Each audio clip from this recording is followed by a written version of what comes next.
Assalamualaikum warahmatullahi wabarakatuh. Salam sejahtera bagi kita semua. Semoga kita senantiasa diberikan kesehatan dimanapun kita berada. Selalu stay safe, stay healthy, stay happy, and stay with me in mathematics class. Oke, kali ini dengan saya Windy Dina Safitri, kita akan membahas penyajian data statistik dengan tabel distribusi frekuensi. Sebelum kita ke topiknya, kita sedikit flashback nih pas dulu waktu SMP. Pasti kita pernah belajar tentang penyajian data kan, entah itu diagram batang, diagram garis, maupun diagram lingkaran. Nah, pada tahap atas atau menengah atas, kalian akan belajar tentang bagaimana menyusun tabel distribusi frekuensi data mentah yang memiliki frekuensi lebih tinggi tentunya. Tabel distribusi frekuensi adalah pengorganisasian data mentah dalam bentuk tabel dengan kelas-kelas dan frekuensinya. Tujuannya tentu untuk memudahkan pembaca memperoleh informasi yang lebih banyak dari data tersebut. Berdasarkan rentang atau jangkauan dari datanya itu ada namanya tabel distribusi frekuensi data tunggal.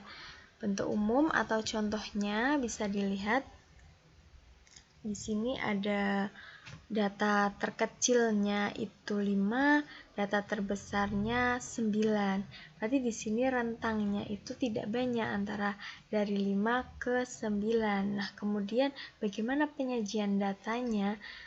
Pasti akan lebih sederhana penyajian datanya karena nilainya di sini hanya nilai-nilai tunggal, nilai 5, 6 sampai dengan nilai tertingginya 9. Nah, bagaimana dengan frekuensi?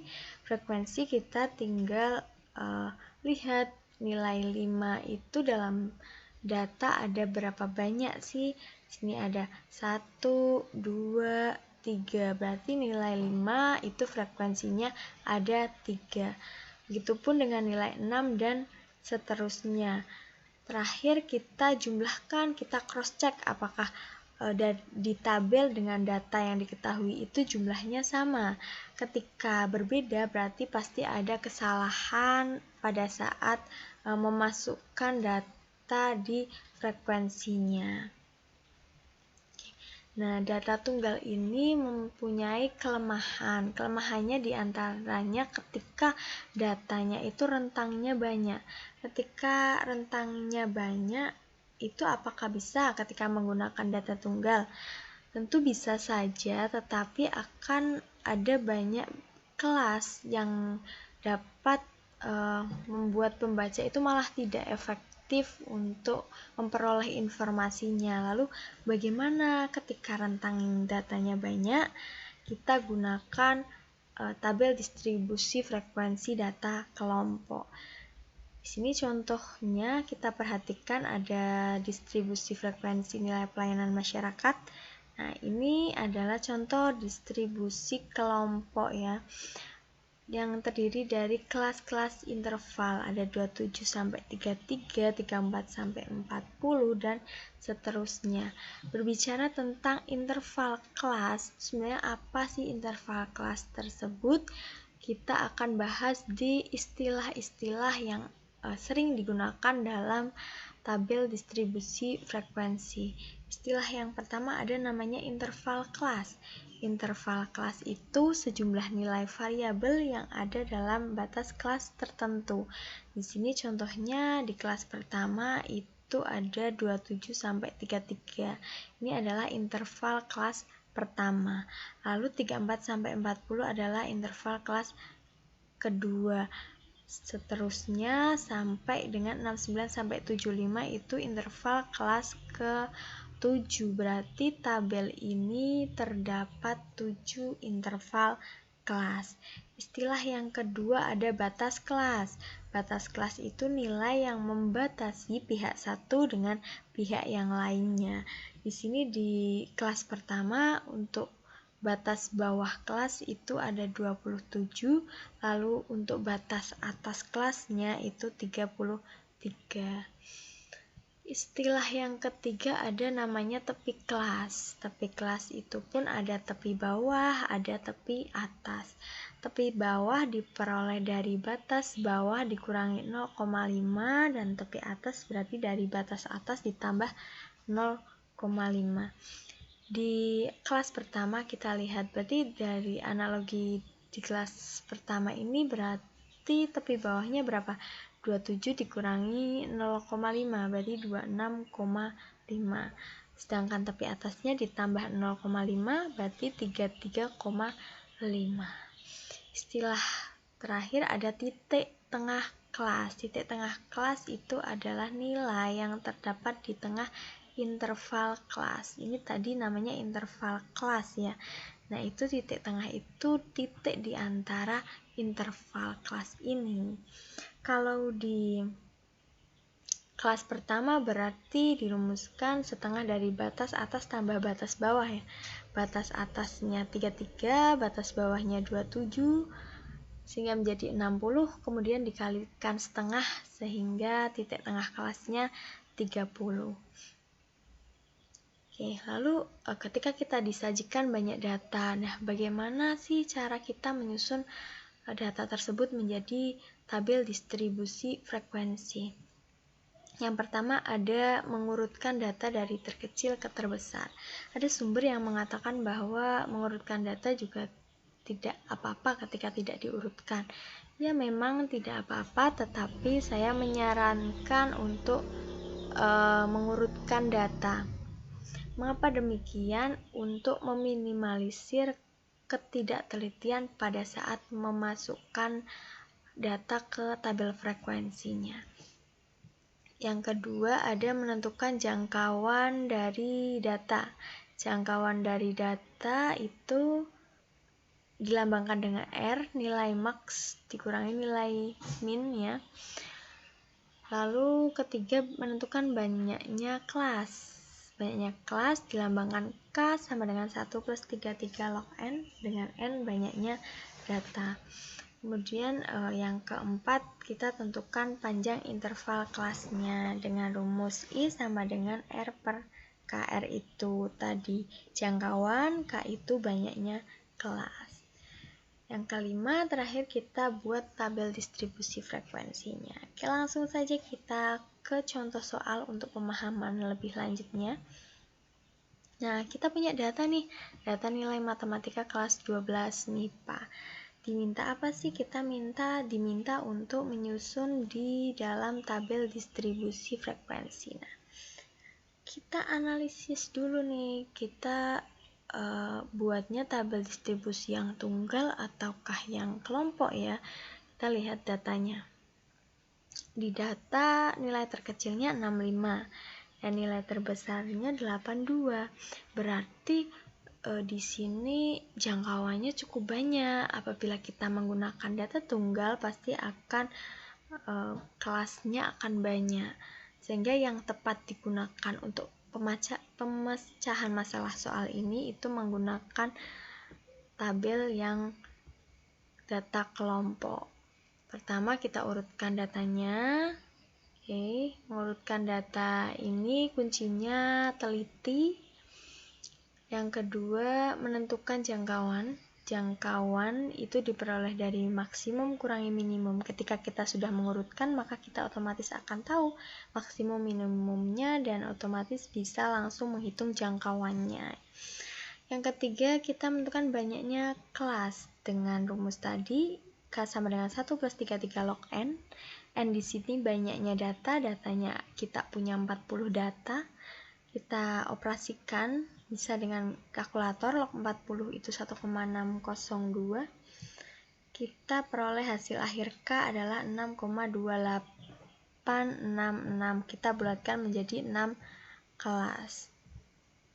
Langkah selanjutnya kita menentukan panjang interval kelas. Kita tadi sudah punya jangkauan, kita sudah punya batas kelas, tinggal kita membagi jangkauan dengan batas kelas sehingga kita peroleh panjang interval kelas. Di sini kita peroleh panjangnya adalah 3. Terakhir kita buat tabel distribusinya.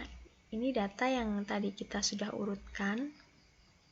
Kita buat tabelnya. Pertama kita buat interval kelas dan frekuensinya dulu.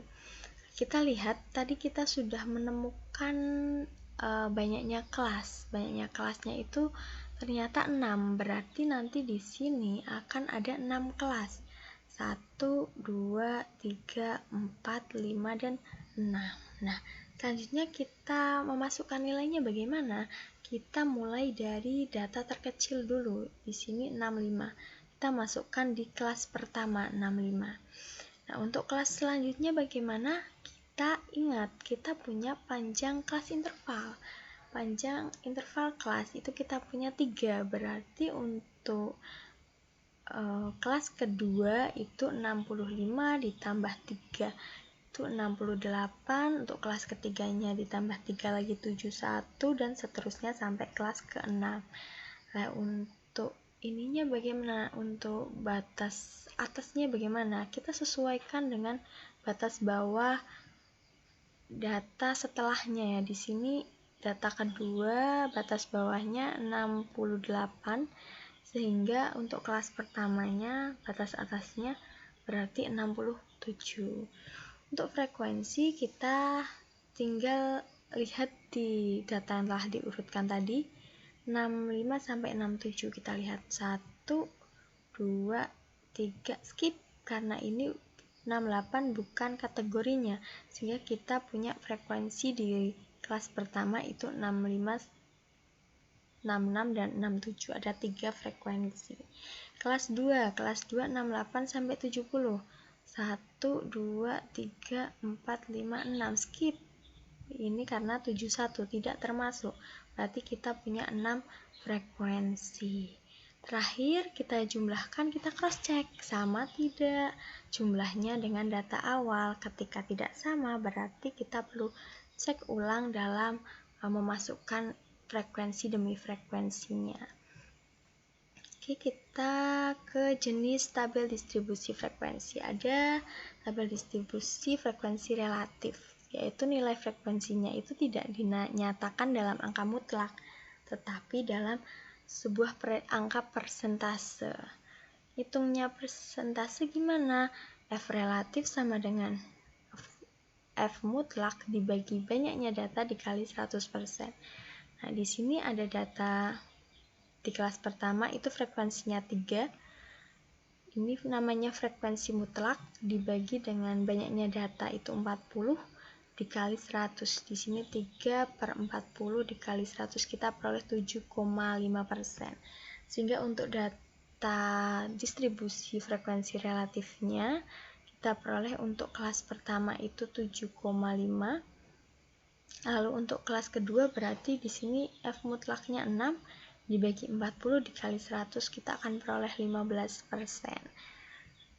Selanjutnya tabel distribusi kumulatif. Tabel distribusi kumulatif itu diperoleh dari menjumlahkan nilai-nilai sebelumnya. Dibagi menjadi 2, ada kumulatif kurang dari. Kumulatif kurang dari disajikan dalam tabel kurang dari 68, berarti kita mengambilnya dari batas bawah kelas kedua. Kurang dari 68, berapa sih kurang dari 68? Berarti kan kurang dari 68 itu berarti kelas pertama ya. Nah, kelas pertama frekuensinya berapa? 3, berarti di sini frekuensinya 3. Lalu kurang dari 71, kurang dari 71 itu berarti kelas pertama dan kelas kedua. Nah, kumulatif frekuensi dari kelas 1 dan kelas 2 berapa? 3 ditambah 6, ada 9. Begitupun di kelas-kelas seterusnya. Yang B ada kumulatif atau lebih. Nah, di sini kita menggunakan batas bawah kelas pertama.